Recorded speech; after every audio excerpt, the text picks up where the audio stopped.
Bonjour.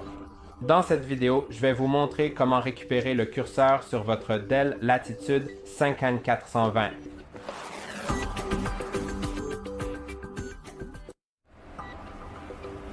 Je ne sais pas si j'ai le curseur, mais ce n'est pas vraiment important parce que je sais quand même comment le réparer. Donc, si vous ne voyez pas votre curseur à l'écran, il est très probable que le pavé tactile ait été désactivé. Et d'après ce que je vois, il n'y a pas d'option pour activer ou désactiver le pavé tactile en utilisant le clavier. Donc, ce que vous devez faire, c'est appuyer sur la touche Windows de votre clavier et taper Paramètres. Appuyez sur Entrée, puis appuyez sur la touche Tab pour accéder à l'accueil. Vous pouvez voir que c'est maintenant sélectionné. Mais bien sûr, si vous allez trop loin, vous pouvez simplement appuyer sur Maj et Tab pour revenir en arrière, donc on n'a pas besoin de faire défiler toutes les autres sélections. Utilisez maintenant les flèches pour aller sur Bluetooth et Appareil et appuyez sur la barre d'espace pour ouvrir ce menu. Appuyez sur Tab jusqu'à arriver à Appareil juste ici. Ensuite, utilisez les flèches pour aller sur Pavé tactile, appuyez sur la barre d'espace et maintenant, vous pouvez désactiver ou activer le pavé tactile. Une fois qu'il est activé, il est fort probable que votre curseur fonctionnera. Si ce n'est pas le cas, cliquez sur V, vous n'avez en fait rien besoin de cliquer.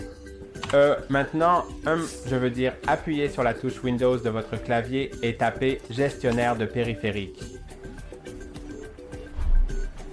Ensuite, appuyez sur Tab jusqu'à ce que vous soyez bien positionné sur quelque chose comme Bureau, tout en haut de la liste, c'est-à-dire la toute première option affichée. Puis, utilisez les flèches pour aller sur HID et utilisez la flèche droite pour dérouler le menu correspondant. Vous verrez alors l'option Pavé tactile compatible HID. Appuyez sur Espace ou bien sur Entrée.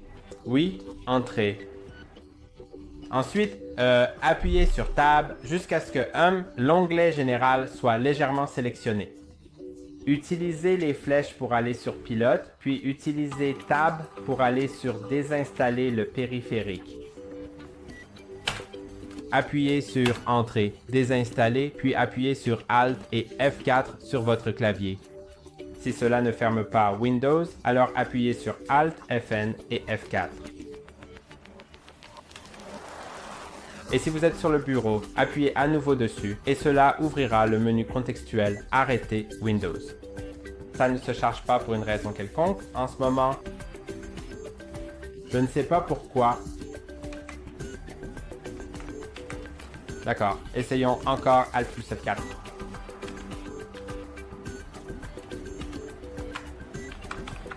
D'accord.